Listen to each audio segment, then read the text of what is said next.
Hi, this is Steve from FunTrickOrTreatHalloween.com and welcome to our short video on pumpkin carving.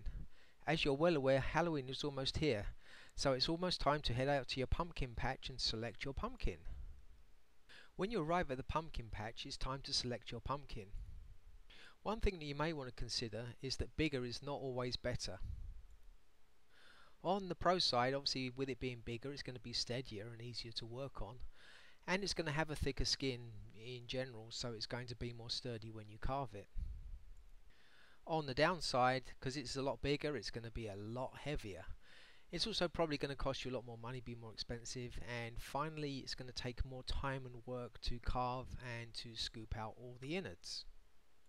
So it's up to you on deciding exactly what size you want, but there are a couple of other things to think about when selecting your pumpkin as well.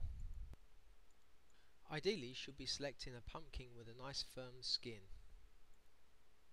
You want to check the skin to make sure there are no breaks in it, because obviously if there are breaks then it's going to rot more quickly and your jack-o'-lantern is going to fade earlier than perhaps you'd like.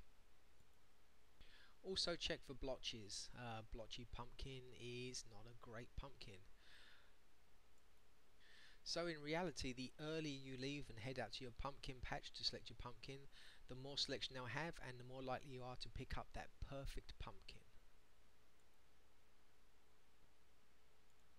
Once you've got it homed and given it a nice clean, the first thing you want to do is cut the top off.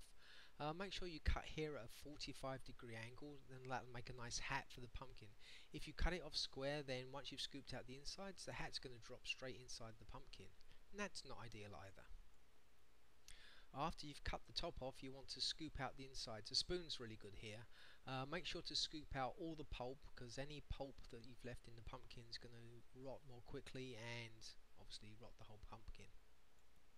You can chuck away the pulp, but maybe you want to keep the seeds. If you roast them in a 350-degree oven until they're cooked, then they taste fantastic as a snack. And while you're enjoying the snack, you can decide what you want to do with your pumpkin. You can go old school freestyle and just start carving away if you want, or you can do what more people are doing now and look online for a template, either to use as a basis for your carving or to actually to use completely as is. You'll probably need to mess around a bit with the printing of the template to actually get it to the size you want that's going to suit your pumpkin. With a little trial and error here, you're going to get the perfect print and you're ready to start carving. Ideally, you're going to be picking the flattest side because that's going to be easier to carve. But what you want to do is really look at your pumpkin and turn it around and look at the different viewing angles to figure out really where the best place to carve is. Once you're happy and you know exactly where you're going to do your carving, you've got a couple of options. You can either just do the quick and easy way, which is to tape the template onto your pumpkin, or you can actually cut the pieces out of the template and then draw through the template like a stencil onto your pumpkin, which will indicate the areas you're going to need to cut out.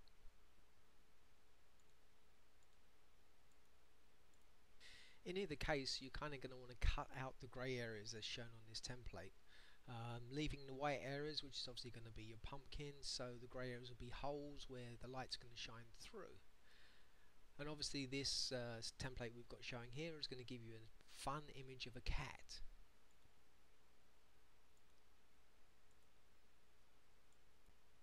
Once you've finished carving your pumpkin, don't be afraid to add a little paint. It can really jazz up the simplest of carvings, as you can see here with this owl. And whatever you do, don't forget to have some fun. And don't worry if your carving's not perfect. It's Halloween, it's meant to be scary.